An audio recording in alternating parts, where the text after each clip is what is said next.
All right, we here. What's going on with it? What's going on with it, man?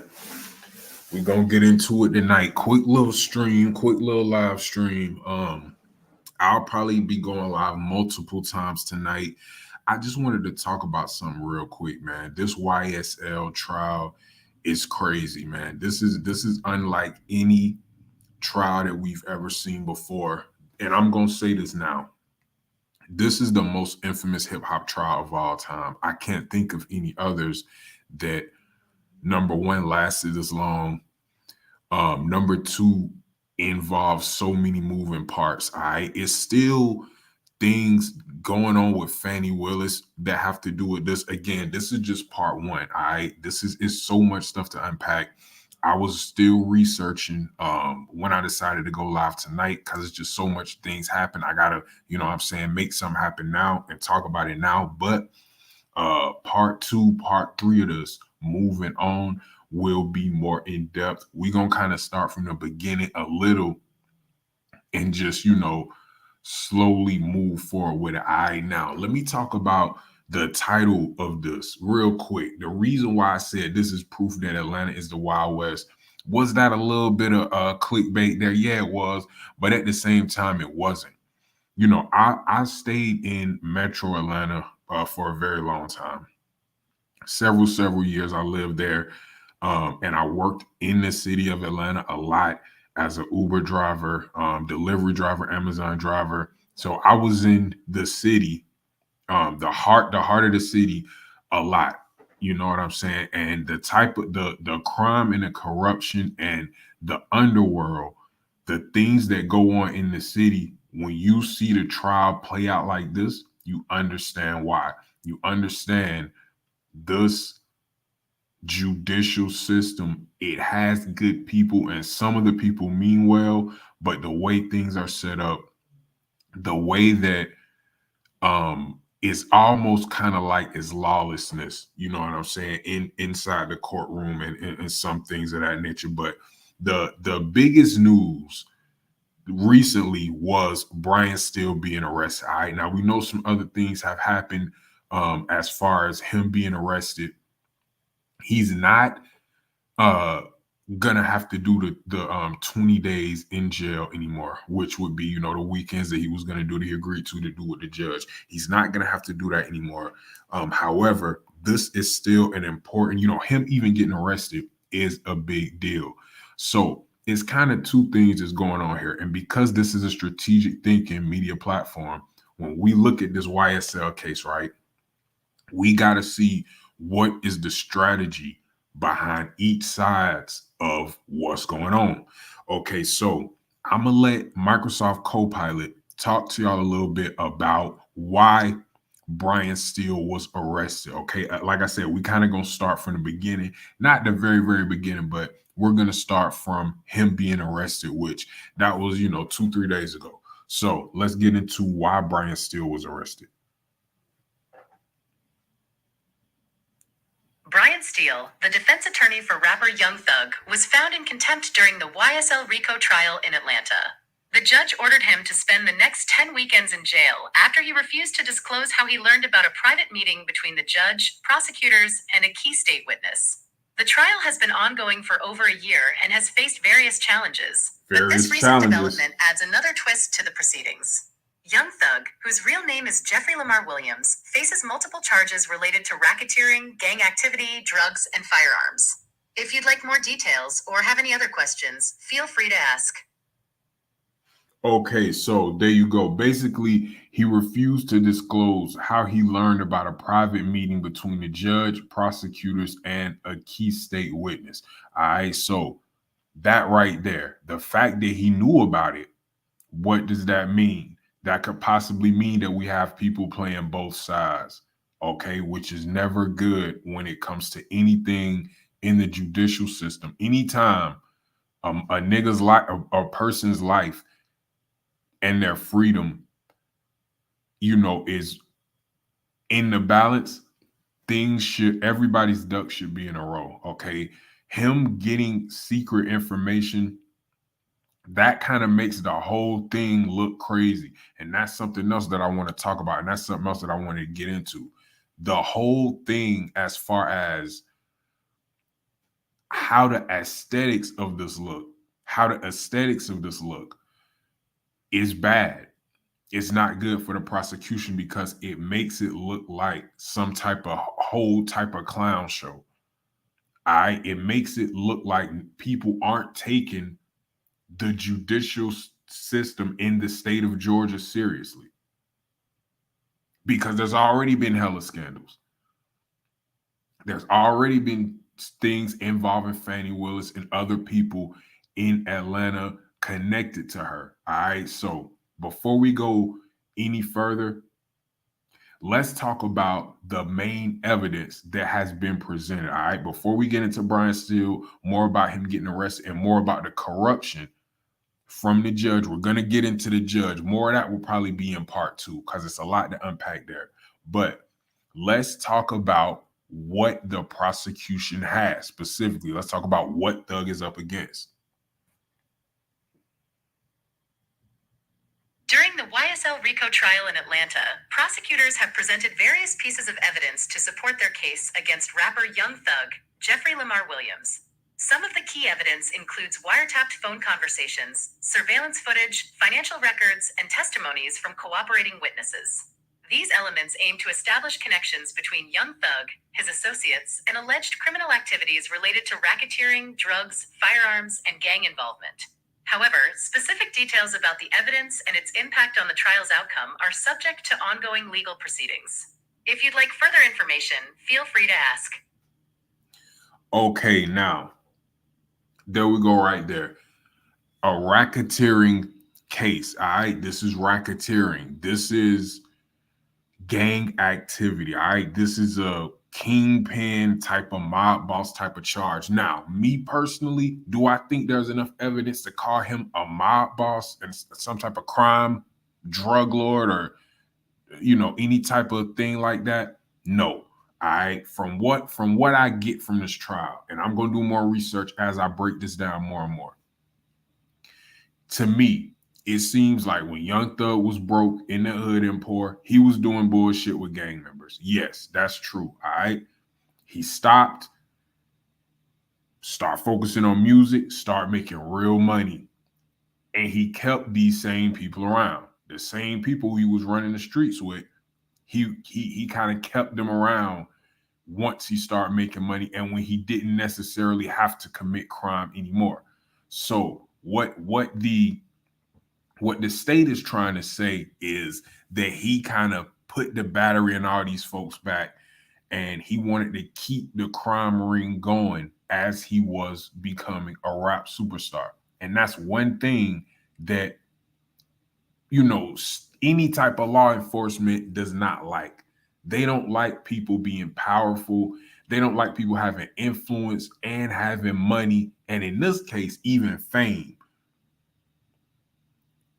You know what I'm saying? That's a big deal for a city, for it to be a rapper who was part of a gang, who they claim was part of a gang, a lot of money, a lot of attention. Niggas pretty much a mainstream rapper at this point. Young Thug is a mainstream rapper, you know what I'm saying? Millions of views, millions of streams, a lot of power and influence. And Atlanta is a nightlife type of city. You know what I'm saying? Because it's the South, it's a little bit more toned down than a New York or LA or Vegas or something like that.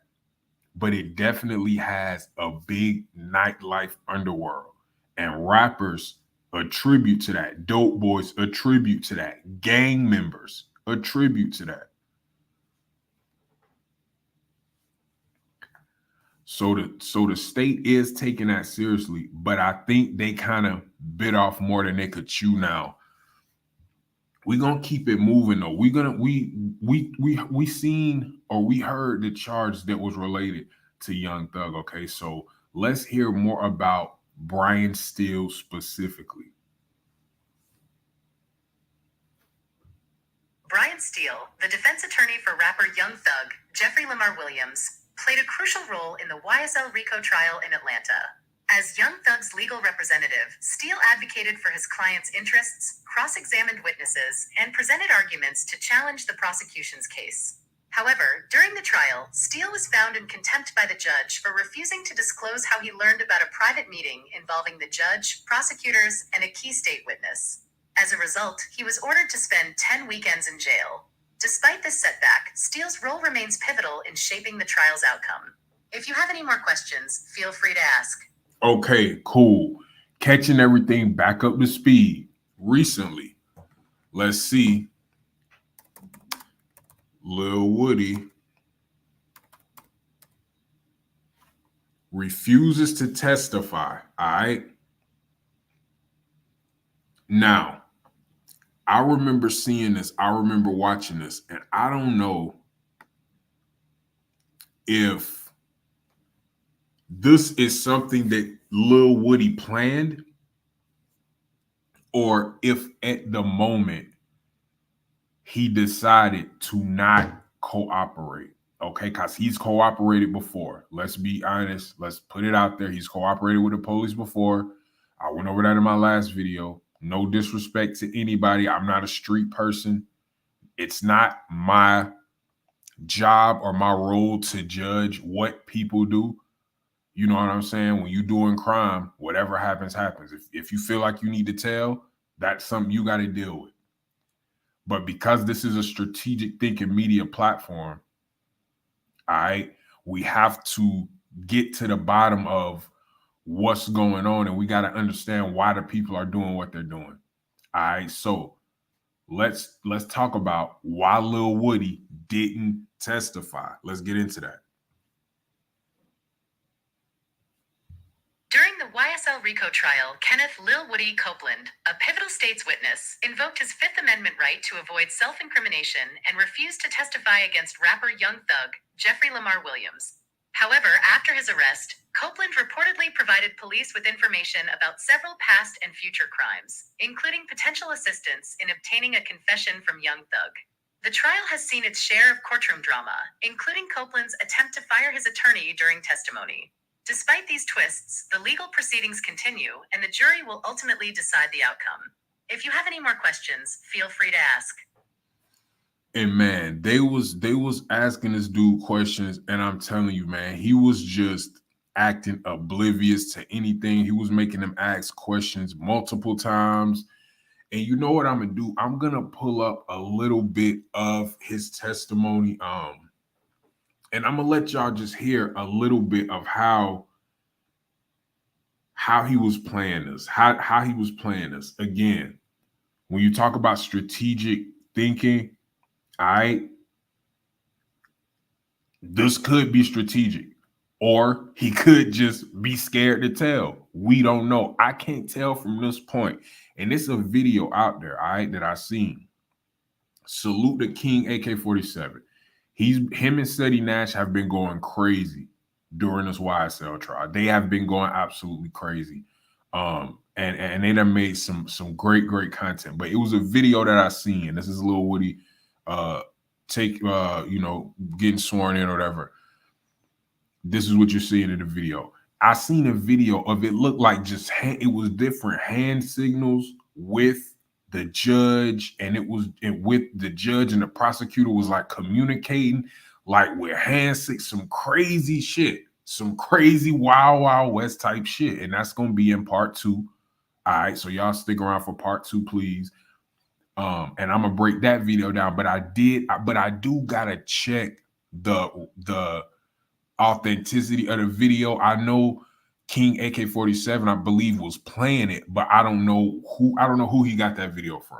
So I know what he was saying, and he seemed to be on point, but I don't know where he got the video from. So I got to do some research on that, but it was just things like that was throwing me off. But I just want y'all to hear a little bit of Lil Woody's testimony, or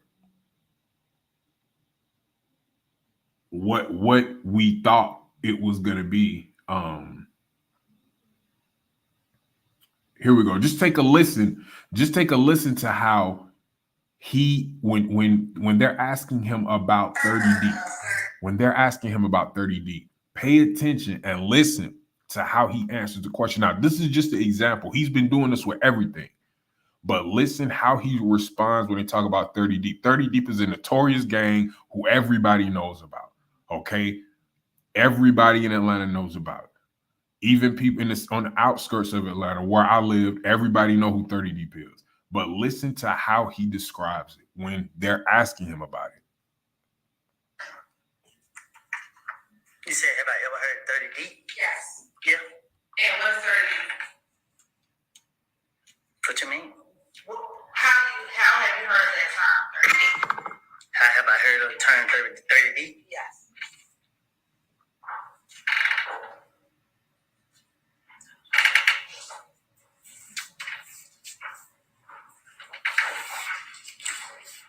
Can you ask me in a way I can understand? Sure.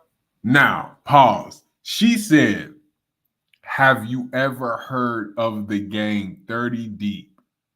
This nigga said, can you ask me so I can understand?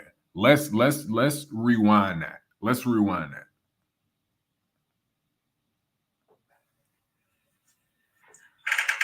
I heard of the term 30 Yes. Yeah. And what's 30 deep? She said, what's 30 Deep? What you mean? How have you heard that term, 30 deep? How have I heard of the term 30 Deep? Yes.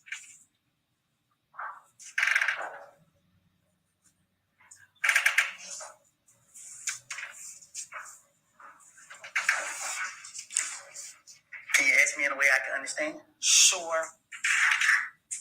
You said you've heard of 30 deep. You said you've heard of 30 deep. I know about 30 Deep. Okay. What do you know about 30 deep?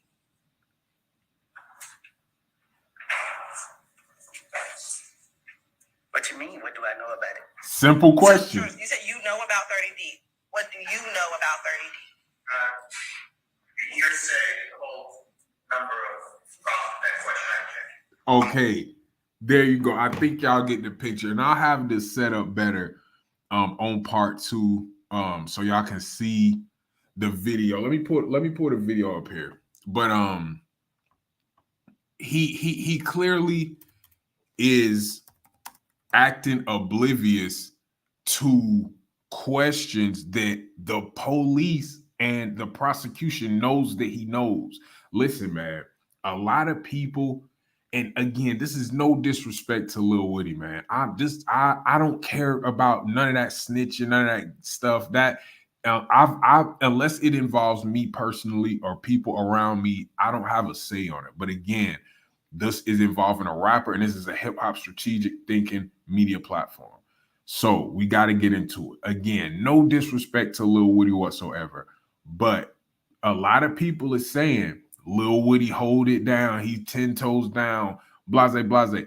If that's how you feel, cool.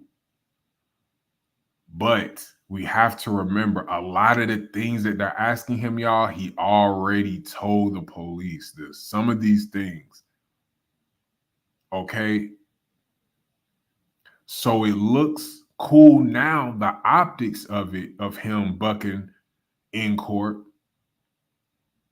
But a lot of the things that they're asking him, y'all, he's already told. That's how they know.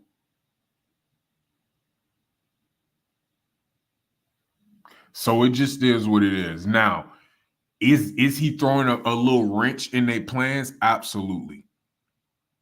100%. 100%. But again, a lot of the things that they're asking him, he has prior. He already told them that he had prior knowledge to these things. So is this gonna make the prosecution look a little crazy? Yes, it is. Is this gonna necessarily help Young Thug? I don't know if it can help him more than Lil Woody snitching in the first place has already hurt him. Do y'all understand? Do y'all get what I'm trying to say with that? Am I wording that to where it makes sense? Because he's already helped the police build a case against Young Thug.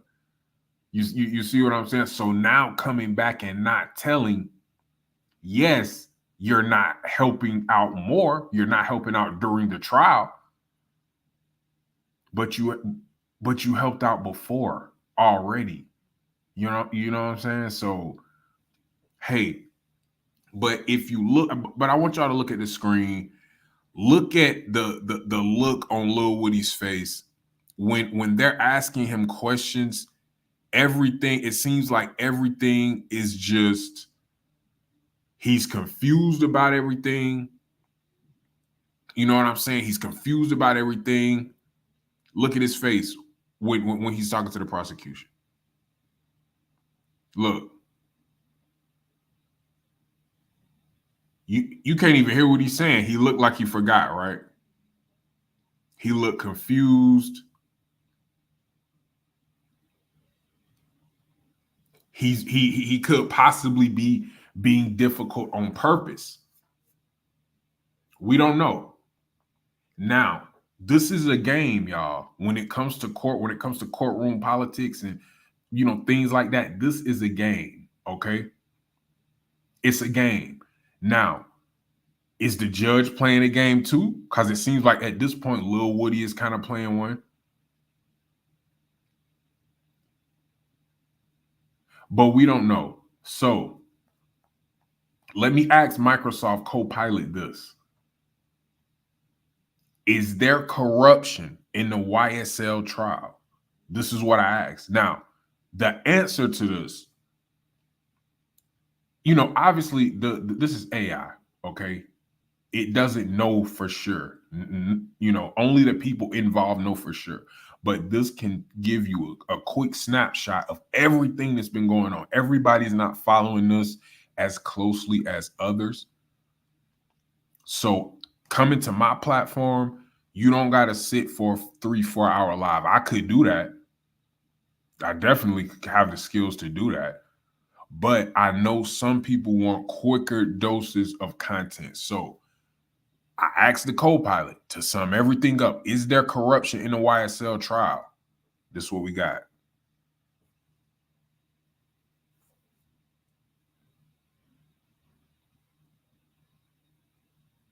The YSL RICO trial involving rapper Young Thug, Jeffrey Lamar Williams, has been marked by serious allegations that have thrown the proceedings into disarray. Here's what happened. Secret meeting accusations. Young Thug's lead attorney, Brian Steele, accused Judge Ural Glanville of holding a secret meeting with the prosecution and a key witness, Kenneth Copeland. Such ex parte meetings are generally prohibited by Georgia law. In the alleged meeting, Copeland reportedly agreed to testify after the prosecution suggested he could remain in jail until all 26 defendants' cases were completed. Judge's response. Rather than denying the accusations, Judge Glanville repeatedly asked Steele to reveal his source. His focus on how Steele obtained the information lent credence to the allegations. The judge placed Steele in contempt and ordered him to spend 20 days in jail over 10 weekends. Online shock. The situation reverberated online, with hashtags like #FRESTLE circulating. The trial's twists have captivated both Thug fans and legal observers. While the trial continues, its impact on the music industry and legal precedents remains to be seen. If you have more questions, feel free to ask. Okay, that's crazy. That's crazy, okay? Let me just give a quick rundown of what basically was just said. When Brian Steele accused Judge Earl Granville of holding a secret meeting with the prosecution and a key witness, Kenneth Copeland, which is Lil Woody, the guy we just spoke about, such ex parte meetings are genuinely prohibited by Georgia law. Let me explain to y'all what that means. Unfortunately, I know some of this legal terminology due to things in my personal life. However, a ex parte meeting means somebody meeting with only one side. All right. So the judge meeting with the prosecution and the witness is usually, it says generally prohibited by Georgia law. And if somebody know Georgia law, it's the nigga Steele. Brian Steele knows when you go downtown, it's a big ass iron fucking arm doing a muscle, big as hell. in the middle of fucking Atlanta. That's his office. You know, that's all his shit. He knows what he's talking about. All right. So ex parte means it was just one side in the meeting with the judge. There was no one, you know, who fucked with Thug, you know, or, you know, any of it was none of Young Thug's people or none of his representation. You're not supposed to be able to do that. All right. Now, in the alleged meeting, Copeland reportedly agreed to testify after the prosecution suggested he could remain in jail until all 26 defendant cases were completed. I don't even know if they could do that. Now, the part here that's crazy is the judge's response. Obviously, he's a fucking judge. He is a legal expert. So I'm not trying to give him no legal advice, clearly. But if somebody accuses you of lying, and if you accuse me of lying, and I say, "Who told you that? How you know that?" What you think people gonna think? Wouldn't the first response, if it was a lie, would be for me to say, "That's a lie. I don't give a fuck who told you. They're lying." That's what I would say.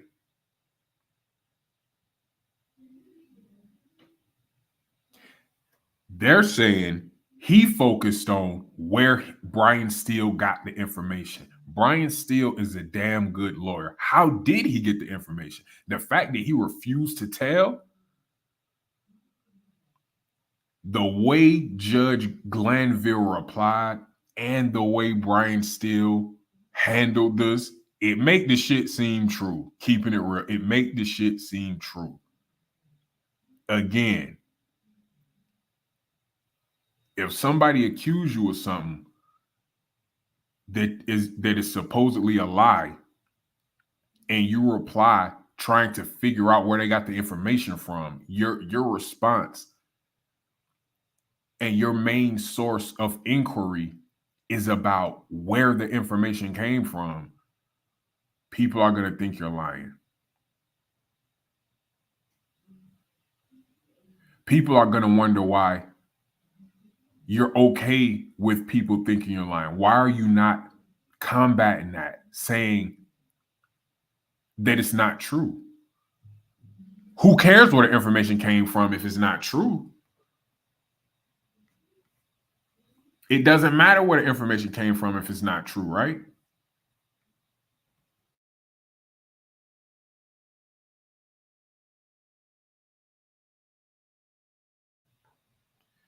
This is just a case that's the longer it goes on, the worse that it's looking for the prosecution. Again, as far as Young Thug is concerned, that's the thing. He damn near not even the main, the main focus in the trial no more. Niggas is talking about Lil Woody, Brian Steele, the judge, everything but Young Thug.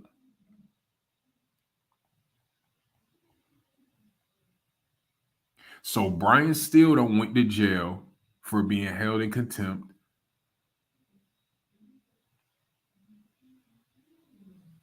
Now he's accusing the judge of being corrupt. This is the wild, wild west shit that I'm talking about, y'all. This is the legal system in Georgia. And I love Georgia. I love a lot of things about Georgia. But this is something that they got to fix. This is something that they got to fix, all right? We have to think about, because this is a strategic thinking platform, we got to think about what happens next. The judge got accused of corruption. And hey, he has a boss. The judge has a boss, I'm sure. Somebody who he's got to answer to. Could he be removed from this? Brian still wants a mistrial for several reasons. And Brian Steele's a good lawyer. If Thug beats this may be, it's already, like I said at the beginning of the video, it's already the biggest trial in hip hop history, I feel. Anybody can think of any bigger, get in the comments and let me know. But part 2 is coming. That was a quick rundown of some of the quick, the judge side, what he's saying, Brian Steele side, what he's saying. Brian Steele said there was a secret meeting with Lil Woody and the prosecution and the judge. When he called the judge out on that corruption, he sent Brian Steele to jail.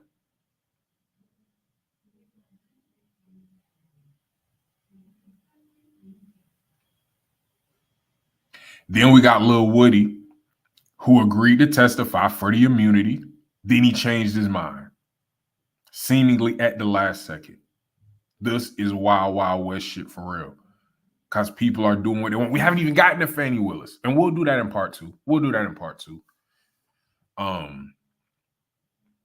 I'll go live again later tonight, possibly. If not, definitely more content tomorrow. Thank y'all for chopping it up with me. We just now getting into it. Part 1, YSL Trials Proof Atlanta is the Wild West. Thank you for watching this strategic thinking media platform, Urban AI. We'll see y'all in the next one.